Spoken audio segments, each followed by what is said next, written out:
Bonjour à tous et bienvenue dans cette longue vidéo qui va aborder des sujets délicats. Aujourd'hui, on va donc revenir sur une interview découverte en début de semaine, trouvée dans mes recommandations YouTube.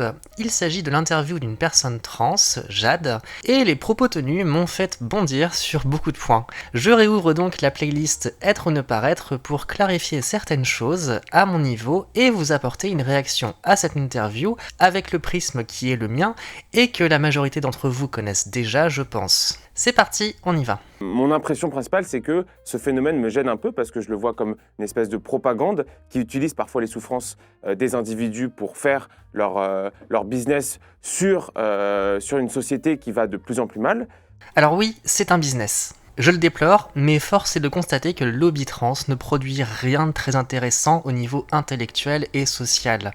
En revanche, les goodies, les teintures de cheveux, les actes médicaux qui remplissent les poches des chirurgiens, ça oui. C'est un business, et d'ailleurs l'interviewé en a fait son business. La personne qu'on reçoit s'appelle Jade, elle, Yel. Alors, c'est il ou elle. Il si c'est un homme trans, une femme devenue homme, et elle si c'est une femme trans, un homme devenu femme, comme votre hôte. À côté de ça, il y a des hommes, des femmes, parfois des hommes efféminés, parfois des femmes masculines, et tout un spectre de personnalités d'un côté comme de l'autre, et c'est ça la vraie diversité. Mais Yel, ça n'existe pas, hormis si on parle de gens qui changent de genre comme de chemise selon le jour et l'humeur, et qui veulent imposer au monde entier de tolérer leur psychisme bipolaire comme si c'était la chose la plus naturelle du monde. Toi, t'es Je transgenre. suis une transgenre. Ok, Une personne d'accord. transgenre, et toutes les personnes trans sont des personnes transgenres. Transsexuel, c'est un terme juste à bannir. À bannir, À carrément. bannir. Alors, moi aussi, je préfère le mot transgenre, par pudisme, parce que je suis très pudique. Trop peut-être, mais le terme transsexuel est trop cru pour moi. Donc je préfère utiliser transgenre. Le souci étant que tous les oiseaux qui ont colonisé la communauté trans dernièrement se sont emparés du thé et le revendiquent comme s'ils étaient exactement comme nous. Ainsi, transgenre étant devenu un terme qui réunit aussi bien les gens comme moi que ceux qui s'identifient à un chien, oui, ça existe et ce n'est pas normal. Il faut aider psychiatriquement ces gens, n'en déplaise à certains. Il devient très compliqué d'utiliser le mot transgenre pour ceux qui veulent juste vivre tranquillement dans un parcours de transition sain et sans heurts comme le mien. Ce qui nous renvoie nécessairement, et malheureusement pour moi qui n'aime pas ce mot, au niveau de ce qu'il produit sur la langue et de sa connotation, transsexuel. Au final, encore, un pénis, est-ce que c'est forcément masculin? Non. Il y a des femmes avec des pénis, des hommes avec des vagins. C'est une personne transgenre du coup. D'accord, ok. Donc non. Parce Encore que instinctivement, on pourrait se dire que quelqu'un qui a un pénis, c'est plus un homme quand ça, même. c'est ce qu'on nous a éduqué depuis tout petit, mais non, pas D'accord. forcément. Non, il n'y a pas d'homme avec un vagin et de femme avec un pénis. Il y a des hommes, des femmes et des hommes trans et des femmes trans. Il est bien évidemment plus simple de dire femme ou homme au quotidien, et c'est mon cas, et c'est ce qui est écrit sur mes papiers. D'autant que les gens comme moi ne veulent de mal à personne et désirent juste vivre tranquillement. Donc on ne va pas commencer à dérouler tout notre pédigré à tout le monde dès qu'on engage une conversation. Donc on dit homme ou femme selon les cas. Moi je me présente comme une meuf, voilà. Mais ça vaut pour le contrat social, l'entente avec les autres. Mais dans les faits, nous sommes hommes trans ou femmes trans. Et même si au terme de notre parcours, surtout comme moi quand on a fait la chirurgie, nous sommes à 90% intégrés dans un style de vie semblable à l'autre sexe, il est bien sûr hors de question de nous identifier très exactement aux hommes et aux femmes biologiques. Et ne me sortez pas l'argument que même des femmes biologiques peuvent par exemple ne pas avoir d'enfants ou avoir une petite poitrine, ou que sais-je. Pour elles, c'est naturel. Pour nous, c'est artificiel, quoi qu'on en dise. La frontière est mince dans le fond, je suis d'accord, mais l'impact psychologique et même philosophique est complètement différent. Cessons donc de voler aux femmes biologiques leur parcours et leur vécu, et contentons-nous de nos vécus de femmes trans, suffisamment riches comme ça pour ne pas en rajouter. Est-ce que tu comprends que dans la société française, il y a des gens qui soient gênés avec ça? Je comprends pas, non. Ah mais les gens ils comprennent généralement, ce sont les dérives actuelles qui ne passent pas. Moi je n'ai jamais eu de problème, je vis une vie tranquille, je m'habille normalement, je ne ressens pas le besoin de provoquer les gens, je veux juste être normal, et ça passe. Parce que c'est ça à la base une transition de genre pour quelqu'un comme moi, ce n'est pas de fanfaronner, de se sentir glorieuse et de revendiquer à tout va sa condition, c'est justement de revenir à la normalité. Parce qu'on ne se sent pas normal enfant, on revient à une forme de normalité pour s'intégrer à la société, pas pour lui faire face.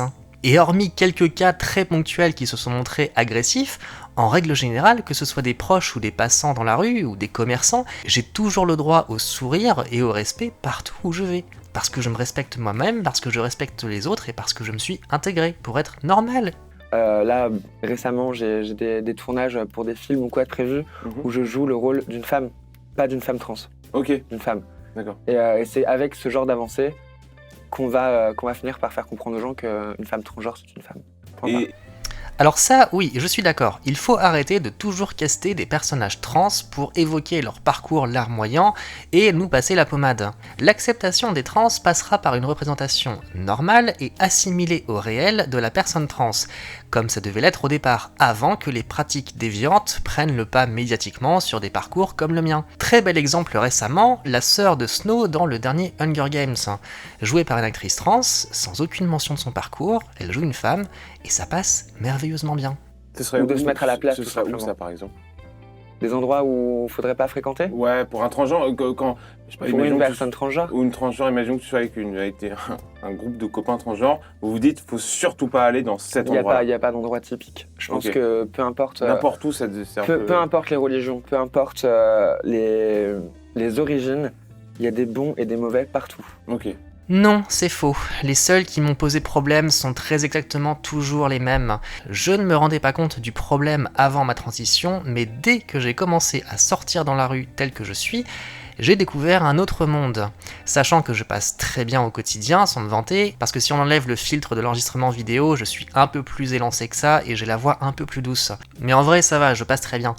Dernier exemple en date, avec un homme qui fait la manche devant ma supérette, super gentil et qui est devenu un ami.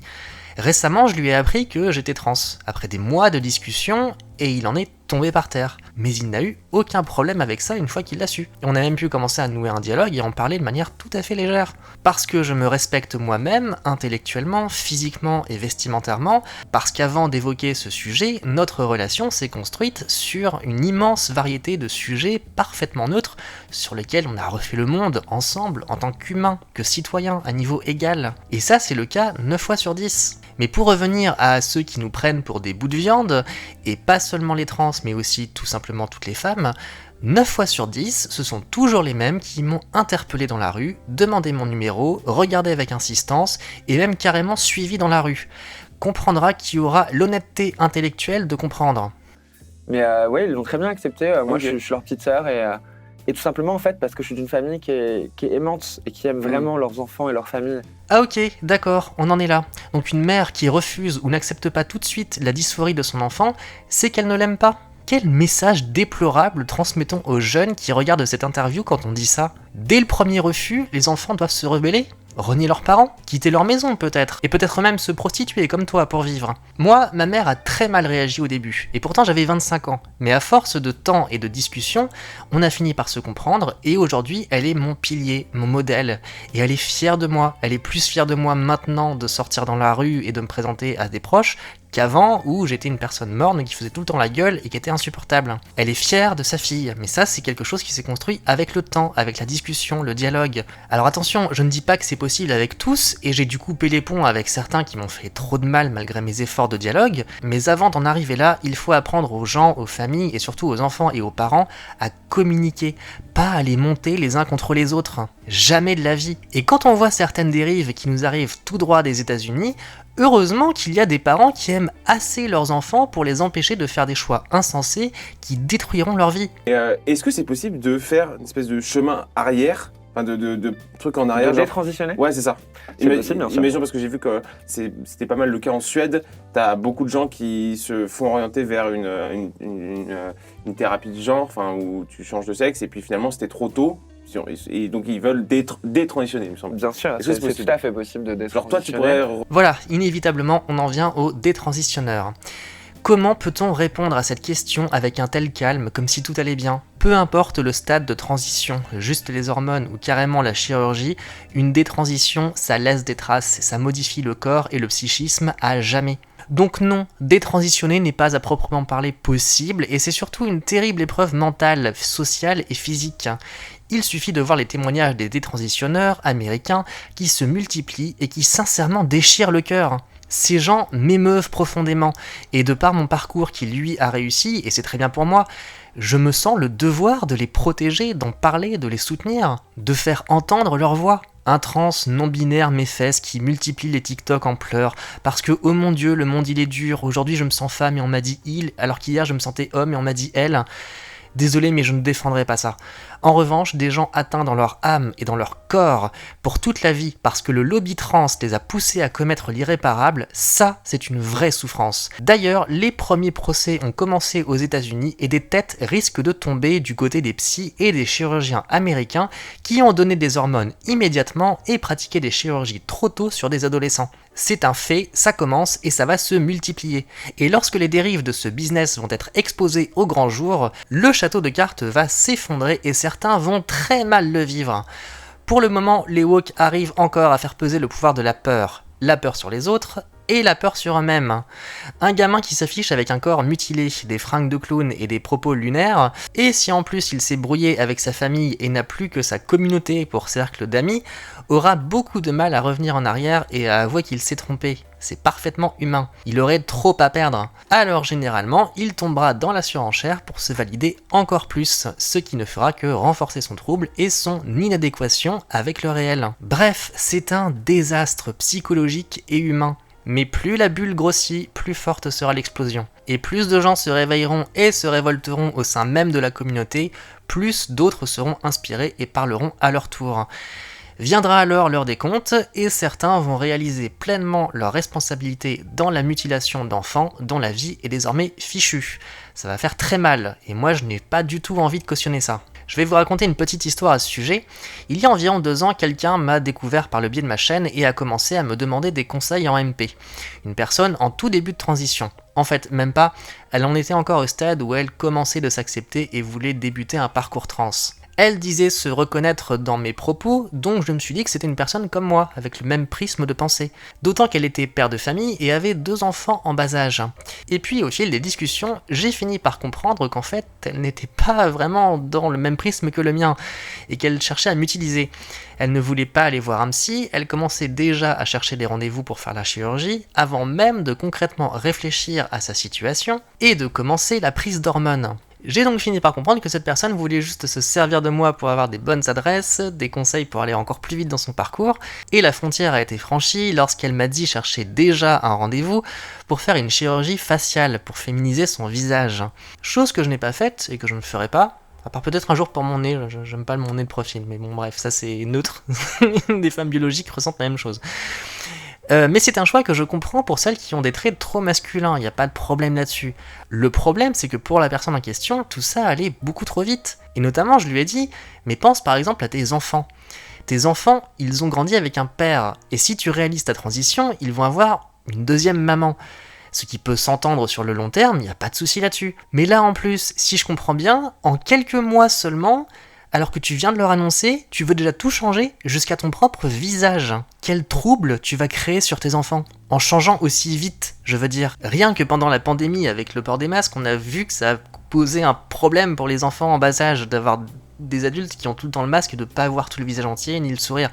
Donc quand ton propre père ou ta propre mère fait de la chirurgie pour changer son visage, et surtout aussi vite encore une fois, enfin évidemment que ça va créer un trouble. Et quand on démarre une transition, il faut penser aux autres aussi qui nous entourent. Moi je sais que je l'ai pas assez fait, même moi, ce sera l'un des plus grands regrets de ma vie, malgré tout le rationalisme que j'ai mis dans ma démarche, malgré toute l'intellectualisation dont je suis capable depuis longtemps et que j'ai mise dans ma démarche, j'ai pas tout fait comme il fallait, j'ai fait beaucoup d'erreurs, et j'ai même perdu mon meilleur ami, vraiment le meilleur ami que je pensais avoir jusqu'à ce que je sois vieille et qu'on traverse cette existence ensemble en tant qu'amis pour la vie. Même moi, avec mon rationalisme, j'ai tellement fait de la merde sur certains points que j'ai perdu cet être-là. Donc imaginez avec vos propres enfants.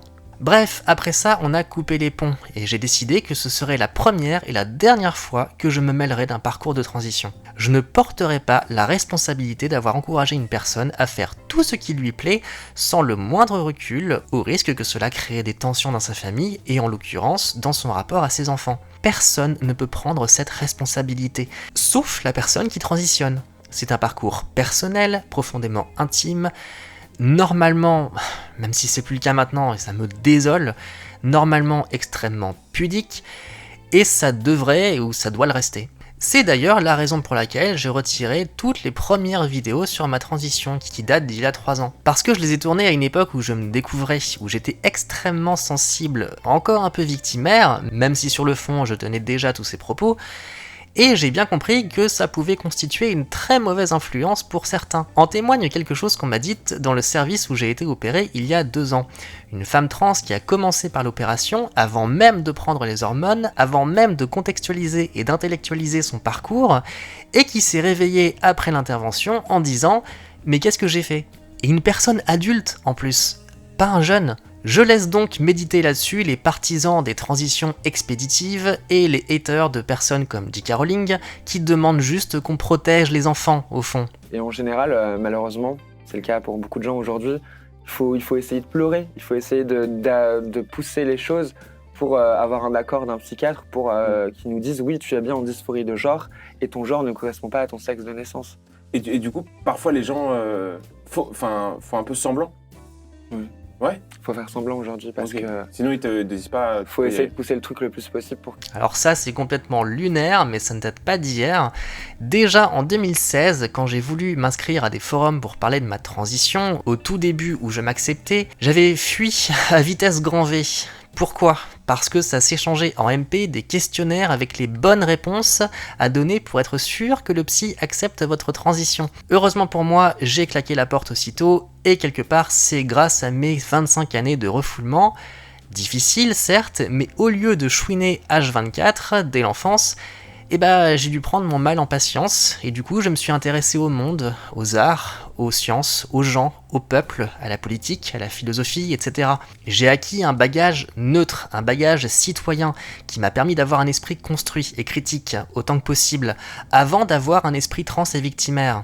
Bref, tout ça pour dire qu'il est complètement aberrant de conseiller à des jeunes de mentir à leur psy. C'est leur faire prendre le risque de passer à côté de questions importantes et de réponses qui le sont plus encore, sur leur état, leur psychisme, la raison pour laquelle ils en sont là, et qui n'est peut-être pas du tout la transidentité. On en revient donc au point d'avant, bientôt le réel va frapper à la porte et ça va être une très grosse gueule de bois pour beaucoup de woke actuels. Car pardon, mais donner de tels conseils, c'est pour moi criminel. Dans l'idée pour le moment, mais dans peu de temps, je pense, au regard de la loi.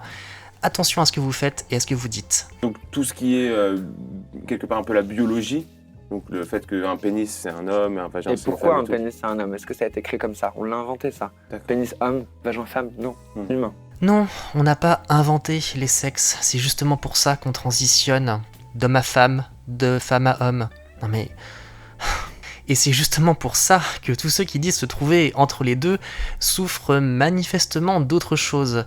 Or, le déni wokiste et leur idéologie, complètement binaire, elle, entre le bien et le mal, empêchent ces gens de mettre les bons mots sur la vraie raison de leur mal-être, et de traiter celui-ci comme il faut, et d'être heureux, tout simplement. Ma mère, elle était vraiment mon bonheur avant tout. Ok, d'accord. Jamais elle m'a incité à prendre une Barbie ou quoi que ce soit, mais si je voulais avoir les cheveux longs, avoir une Barbie, j'avais une Barbie.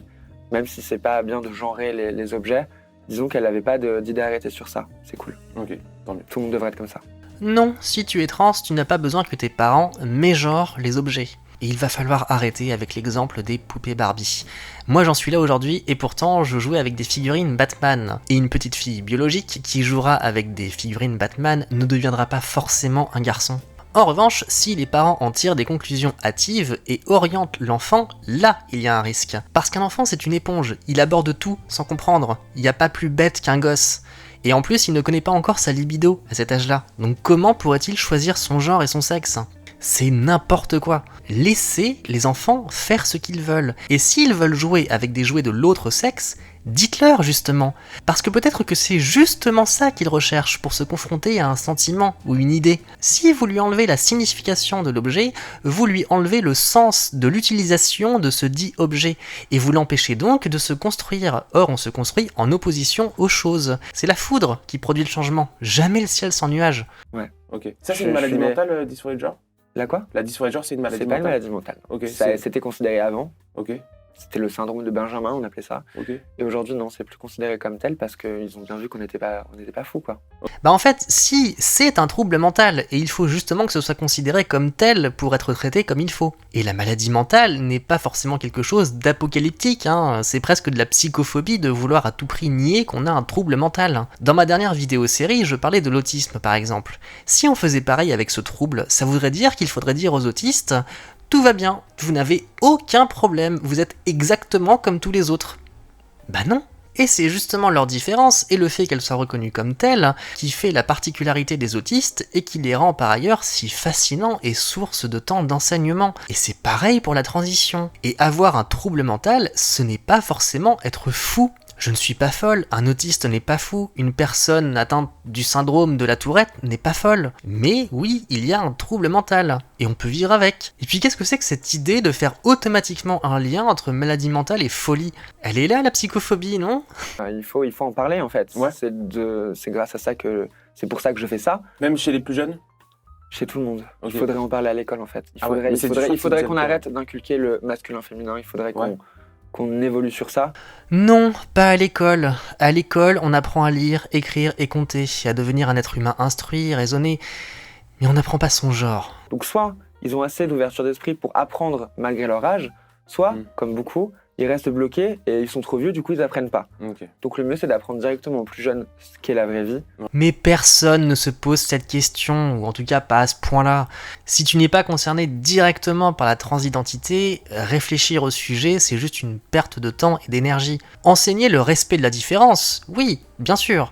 Enseigner le genre, non. Y a rien à enseigner, c'est de l'ordre du ressenti personnel. Tu fais ton truc dans ton coin et tu n'emmerdes personne normalement. T'as pas besoin de t'exposer à la face du monde. Si jamais tu dis à un enfant de 8 ans, de 8-9 ans, bah finalement t'es pas un homme, t'es pas une femme, t'es un peu tout à la fois. Tu es ce que tu veux être, comment tu te ressens. Est-ce que Mais tu te ressens l'enfant a homme, besoin de se femme construire quand même, non? Tu penses pas? Bah, alors il se construira lui-même. Ouais. Pas besoin qu'on lui dise d'être un homme pour se construire en homme Ouais. ou en femme. Déjà il n'y a pas de se construire en homme ou en femme. Tu te construis en qui tu es toi-même. Mais justement, en mélangeant tout, on s'écarte du sujet, et notamment du problème majeur des inégalités hommes-femmes. Oui, les femmes ne doivent plus être considérées comme un sexe faible, et oui, les hommes doivent être moins machos. Oui, il faut arriver à un meilleur équilibre entre les deux, mais pas à une fusion des deux, au point où il n'y aurait plus homme ni femme, mais juste quelque chose. Si on oublie le terme homme, comment améliorer l'homme? Si on oublie le terme femme, comment se battre pour leurs droits et pour leur corps? Et si on supprime le mot trans, tiens, tant qu'on y est, pour le diluer sans aucune nuance dans celui de femme, comment on défend les trans? Je veux que l'enfant se construise lui-même, Ok. avec ses propres idées, et qu'il arrête de se schématiser. Là, on est d'accord, mais justement, les idées, ce n'est pas le genre. Qu'un enfant se construise en tant qu'humain et citoyen, oui, carrément, avec un esprit critique, des passions pour des arts ou des métiers, une curiosité pour les sciences et la société, oui, bien sûr. Mais le genre, c'est tellement mineur au milieu de tout ça et de ce qui forme une personne. Ce n'est pas le fait de se savoir homme ou femme qui va l'aider à devenir nécessairement une bonne personne et qui va en faire une personne glorieuse ou je ne sais quoi. Qu'est-ce que tu votes? Qui je vote? Ouais, c'est Jean-Luc pas si c'est Mélenchon. pas- Jean-Luc Mélenchon. Bien sûr. Ah, c'est génial. Pourquoi? Ah bah évidemment, ça vote Méluche. Moi aussi, en 2017, avec toute la conviction du monde, jusqu'à réaliser l'escroquerie et à quel point lui et les siens sont des girouettes. Tiens d'ailleurs, juste comme ça, on va pas faire de la politique, mais vous savez ce qui se passe quand l'électorat actuel de Mélenchon arrive au pouvoir? Tenez, regardez, c'est cadeau. Aux États-Unis, une municipalité musulmane interdit le drapeau LGBT, un sentiment de trahison.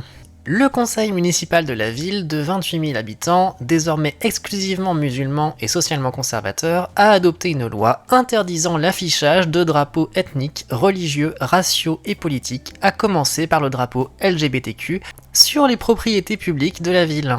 Certains internautes sont allés jusqu'à saluer sur les réseaux sociaux une ville sans PD. Il y a un sentiment de trahison, a déclaré l'ancienne maire polonaise américaine de la ville. Nous vous avons soutenu lorsque vous avez été menacés et maintenant nos droits sont menacés et c'est vous qui nous menacez. La ville a servi de terreau au communautarisme avec l'assentiment passif d'une partie de la gauche. De nombreux musulmans conservateurs s'étaient alors joints à la droite chrétienne lors d'une manifestation durant laquelle des orateurs avaient qualifié les gays de pauvres types et pédophiles, assimilant leur sexualité à de la zoophilie. La preuve qu'en sacrifiant ses idéaux sur l'autel du communautarisme, la gauche devient la meilleure alliée des réactionnaires. A woman marries a woman or a guy marries a guy, do that, it goes straight to hell. LGBTQ is not religion. This is Hamtramck, Michigan, a predominantly Muslim town that made it illegal to hang the gay flag up in public space, causing a small war between the LGBT community and the Muslims that live here. Not happy with the ban. I believe it to be unconstitutional. We've had 3 flags torn off. I'm not teaching hate against Muslims. Muslims should not be teaching hate against gay people. They had young people at the polls screaming, kill the flag. During the voting. We're investigating the gay flag ban thing. We go egg the flag. We gotta go egg the flag. Really? Yeah. Right now. So you see that flag right there? I see that, yeah. That's some gay, right? In this country, you can be who you want to be. Religion and politics have to be totally separate. The Constitution says we're allowed to have religious beliefs. And in our religion, it says a woman marries a woman or a guy marries a guy, like strictly forbidden. This city, the rest of us alone. I don't care either. What was the plan of the egg?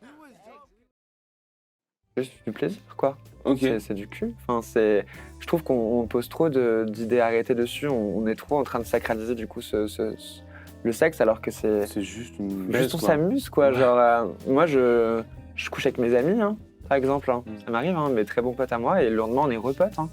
C'est juste du cul. Un FIFA, du cul, pareil. On s'amuse, quoi. Ok. Faut s'ouvrir l'esprit. Moi, Ouais, je suis c'est très, le je suis très fin libéral. mot de l'histoire, mais faut s'ouvrir l'esprit, ouais. Oh le pauvre, il sait plus où se mettre. T'inquiète pas mec, c'est normal si ça passe pas, ce qu'elle vient de dire n'a rien de naturel. Une baise, un FIFA. D'accord. Donc ça détruit fièrement toute valeur, tout sentiment, toute délicatesse du lien humain, tout romantisme. Ça doit sûrement foutre la merde au sein même de son groupe d'amis, mais tout va bien. Une baise, un FIFA, voilà.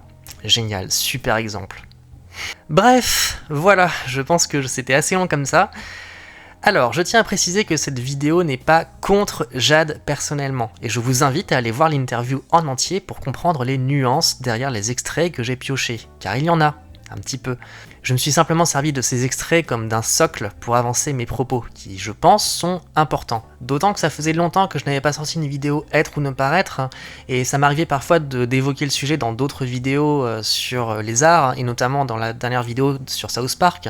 Mais ça faisait longtemps que j'avais pas vraiment abordé le sujet comme ça de fond dans une vidéo, et ça me semblait important de le refaire, remettre les choses un peu à jour. D'autant qu'entre-temps, moi j'ai découvert des personnes, notamment des transitionneuses comme Watson, dont j'avais parlé dans une ancienne vidéo au printemps dernier, je crois, qui... Elle est courageuse, hein, mais oh là là, la vache, ces tweets, ces tweets sont très durs, hein, tu sens qu'elle est vraiment marquée de l'intérieur parce qu'elle a été ravagée par ça, quoi. Et du coup, elle a vraiment une haine envers les personnes trans. Le dialogue est très très compliqué, très dur, mais je peux la comprendre, enfin je veux dire, la vache quoi. Quand dans un témoignage elle dit qu'en fait quand on l'a accueillie pour commencer sa transition, elle est ressortie quasiment directement avec son sac avec les hormones, voilà, quand je dis que c'est un business, et que lorsqu'elle a voulu détransitionner, limite on l'a foutu dehors de la clinique américaine où on lui a fait l'opération et tout ça quoi, enfin... C'est pas possible, quoi. On peut pas laisser passer ça, quoi. Ça suffit à un moment. J'ai aussi découvert Buck Angel et Blair White, dont je parlais justement dans la vidéo sur South Park, qui sont très inspirants, qui sont très courageux aussi, et qui tiennent des propos très similaires aux miens. On a des parcours très différents. Par exemple, Blair White, qui est très féminine, n'a pas fait l'opération, n'a pas fait la vaginoplastie. Mais elle se considère comme femme trans. Comme moi, en fait, elle dit qu'elle est une meuf parce que c'est beaucoup plus simple, on va pas faire des chichis, quoi. Mais elle a bien conscience, et elle le dit, qu'elle est une femme trans, qu'elle a un trouble mental et tout ça. Et c'est très important, je pense, d'avoir des gens raisonnés comme ça qui s'expriment. Moi, à mon petit niveau, je le fais parce qu'en France, c'est encore compliqué. Et puis surtout, aux États-Unis, ça va très loin.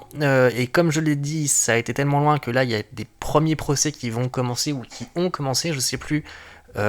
Contre l'univers médical qui a pris trop de place, en fait, et qui s'est cru toute puissante et qui a limite fait des tests sur des enfants.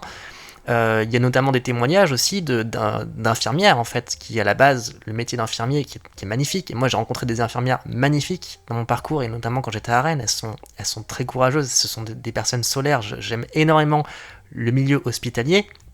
Et à la base, tu fais ça pour aider les gens, pour soigner les gens. Et il y a des témoignages aux États-Unis d'infirmières qui ont quitté les cliniques faites pour ça, ou qui sont très orientées sur les transitions de genre, parce que moralement, elles pouvaient pas, quoi. Elles disaient, mais en fait, on se sert de ces enfants, on fait un business sur eux, et elles peuvent pas, quoi. Et ces gens-là, faut les écouter, d'accord ? Bon. Je veux pas que ça arrive en France. Il faut pas que ça arrive en France, ce genre de situation. Mais si on fait rien, ça va arriver. Et voilà, on va finir par avoir des opérations sur des jeunes, ou même juste des prises d'hormones, ou même des jeunes, encore une fois, auxquels on aura donné des bloqueurs de testostérone dès l'enfance, et du coup, à l'adolescence, il faut se construire sans la libido, parce que moi je l'ai vécu. Moi, j'ai vécu la libido quand j'étais ado, et donc j'ai pu comprendre un peu quelle était ma place par rapport à l'attirance sexuelle, notamment. Mais je savais un peu ce que je perdais pendant que j'étais sous bloqueur de testostérone. Maintenant, j'ai arrêté depuis l'opération, donc depuis 2 ans, donc maintenant ça revient. Mais je savais ce que je perdais, en fait. J'avais déjà la connaissance et le vécu. Mais un enfant, comment tu fais qu'il se construise, et surtout sur la thématique du genre et du sexe, s'il ne ressent pas la libido quand il est ado, s'il peut pas faire des tests et ressentir pleinement les choses, vraiment sans limite, sur son sentiment par rapport à son corps, par rapport à ce qu'il ressent pour les hommes et les femmes. Comment tu veux qu'il se construise, et comment tu veux qu'il prenne à cet âge-là une décision aussi radicale de changement de son psychisme et de son corps ? Non. Quand t'es ado, tu te construis, voilà. Ce qu'il faut, en fait, ce qu'il faudrait, c'est accepter ce trouble. Il faut accepter que les enfants se cherchent. Si un enfant se cherche, s'il veut se tester, se confronter face au monde, qu'il le fasse, et ça doit être accepté. C'est ça qu'il faut faire. Il faut arrêter de discriminer les personnes qui se cherchent.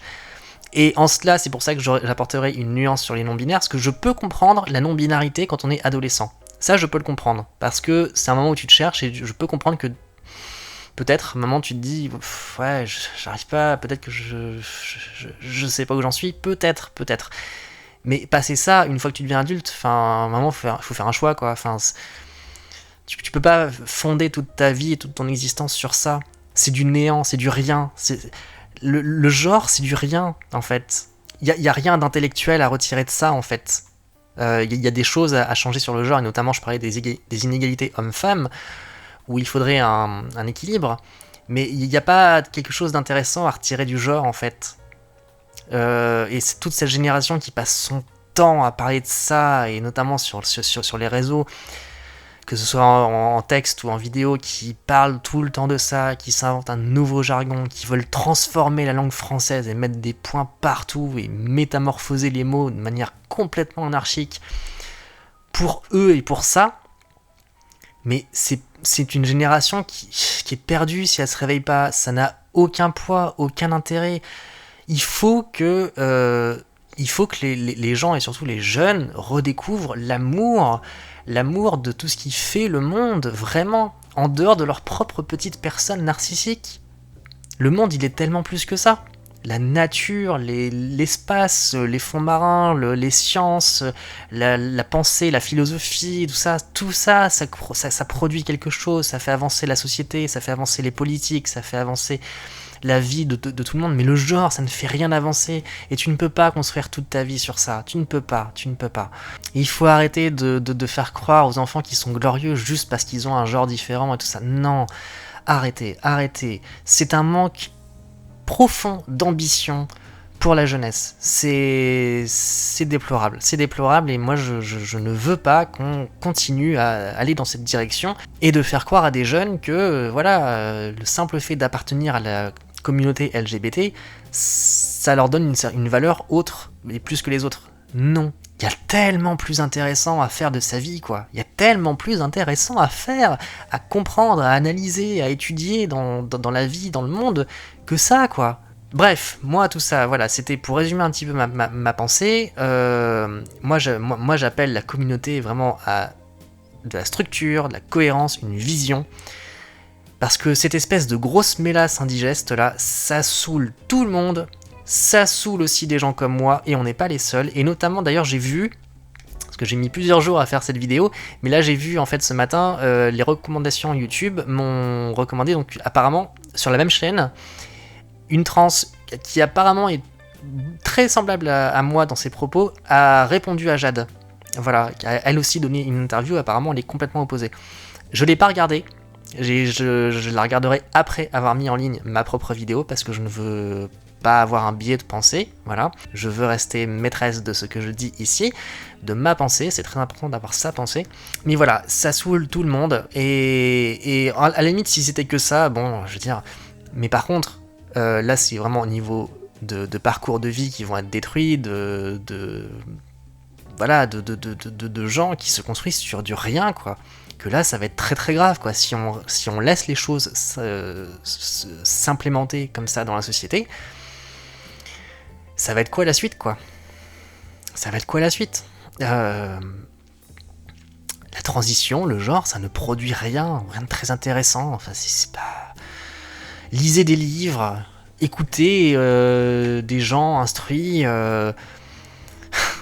Pour revenir vite fait sur la politique, écoutez des gens de droite. Depuis quelques temps, j'écoute pas mal de gens de droite, et en fait, qu'on soit d'accord ou pas, hein, il y a beaucoup de propos avec lesquels je suis pas du tout d'accord, mais ce sont des gens instruits qui vraiment réfléchissent au monde. Et d'ailleurs, par rapport à ça, juste, il faut bien comprendre que la gauche a ce problème, cette beauté, et ce problème, cette beauté d'être idéaliste, et dans beaucoup de sens, c'est très beau d'être idéaliste, d'avoir une vision utopiste de la vie, de l'avenir, du bien commun et tout ça, mais très souvent, le réel vient casser la figure de cet idéalisme, et le problème, c'est qu'en fait, on le voit notamment avec Mélenchon, qui est une girouette et qui fait n'importe quoi, et qui, en fait, s'en retrouve à soutenir des gens qui nous détestent. Il dit qu'il défend les LGBT, mais en fait, il soutient une communauté qui ne nous aime pas. Encore une fois, ça repose sur du rien. C'est de l'émotion, et c'est très beau l'émotion, mais c'est du rien. Par contre, au niveau des gens de droite, ce que j'ai remarqué, c'est que les gens de droite, en fait, ce qu'ils veulent, c'est que ça fonctionne. Ils veulent que la société fonctionne. Alors, ils n'ont pas toujours les bonnes méthodes, et elles sont souvent un petit peu dures, notamment économiquement, mais quand tu les écoutes vraiment, et je parle pas des plateaux télé, je parle plutôt des émissions plus intimistes, comme par exemple sur TV Liberté, où voilà, il y a beaucoup moins de pression, il n'y a pas un programme avancé, juste voilà, discuter comme ça. En fait, on se rend compte que, avec la plupart des gens de droite, en fait, si tu leur fais comprendre que tu peux être utile à la société, que tu peux voilà, t'intégrer à la société et puis apporter quelque chose, voilà, vivre ta vie, avoir un travail, des amis, consommer un petit peu et tout ça, et puis voilà, enfin, juste faire partie du monde, quoi. Comme moi, ce que je veux faire, et comme beaucoup de trans en fait de l'ombre qu'on n'entend pas assez, juste vivre tranquillement, quoi, faire partie de la société avec les autres, voilà, et puis être sereine par rapport à une époque où on n'était pas du tout sereine et qu'on en avait juste marre, on voulait rien faire et en finir avec la vie, quoi. S'ils comprennent ça, ils vont se dire d'accord, donc ok, et écoute, moi ça me va, donc ça peut marcher, voilà, et on peut s'entendre. Parce qu'il n'y a pas d'idéologie, il y a juste du bon sens en fait. Si ça marche, ok, d'accord. Le problème c'est que là, tout ce que la société woke nous montre, ultra woke en tout cas, parce que woke c'est pas forcément mal en soi à la base, hein, mais là ça a pris des proportions mais complètement débiles, quoi. Ça ne produit rien, ça ne s'intègre pas du tout à la société, c'est en train de tout détruire, d'embrouiller tout le monde sur des choses qui n'ont pas lieu d'être, et du coup ça crée voilà, cette espèce de répulsion, et évidemment que les gens sont exaspérés par nous, évidemment, enfin... Bref, on va pas partir sur un autre arc politique dans cette vidéo, c'était juste voilà, pour apporter un petit peu de contexte, et puis une ouverture de la pensée, voilà, c'est très important d'écouter tout le monde. Moi j'écoute tout le monde, et puis surtout faut juste revenir au bon sens, quoi. Voilà, faut revenir au bon sens, à des trucs qui marchent, au respect des uns et des autres, et puis non, la vie c'est pas toujours tout avoir, voilà, c'est comme ça, la vie c'est pas évident. Quand je vois notamment des athlètes femmes qui en fait en ont ras-le-bol, quoi, de se faire voler leur prix par les performances des athlètes femmes trans qui sont plus fortes qu'elles, Bah ouais, je suis désolé, mais si tu transitionnes, t'arrêtes ton sport ou t'en fais un autre ou t'as pas besoin de ta force physique. Je suis désolé, mais c'est comme ça, quoi. Bref, ce sont des sujets très complexes. Toujours, encore une fois, c'est du néant, hein, ça ne produit rien. Mais ça reste très complexe d'en parler. Et exactement comme là j'ai dit que les propos de Jade sont un peu plus nuancés dans la vidéo originale, moi c'est pareil, là du coup je condense à mort, j'ai essayé de faire un texte assez court quand même pour pas que ça dure trop longtemps.